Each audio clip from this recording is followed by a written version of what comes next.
So, awit tayo ng Diyos ay pag-ibig. Ano? Tapos na po tayo mag-Bible study. Ay Garden Bible Study. Awit naman tayo ng Diyos ay pag-ibig.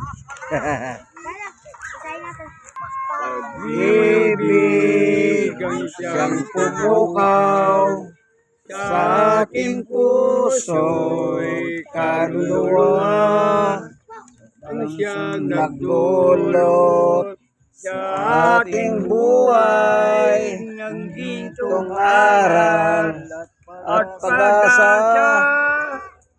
Pag-ibig siyang buklod natin, di mapapawi kailan pa man. Sa puso'y iwa, tayo isa lamang, kahit na tayo'y magkawalay. Pagkat ang Diyos natin ay Diyos ng pag-ibig, magmahalan tayo'y magtulungan. At kung tayo'y bigo, ay huwag limutin na may Diyos tayong nagmamahal.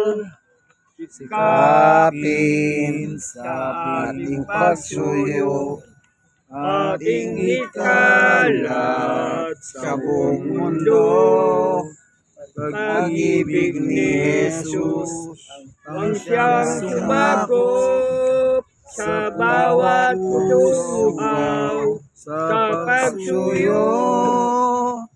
Pagkat ang Diyos natin, Diyos ng pag-ibig, magmahalan tayo'y magtulungan.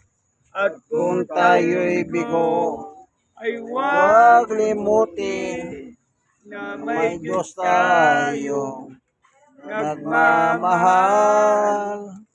Diyos ay pag-ibig. Amen. Mabuting bagay po na inaandugan po nating awit ang Panginoon Diyos, sapagkat ang Diyos po ay marapat lamang na andugan ng mga hawid.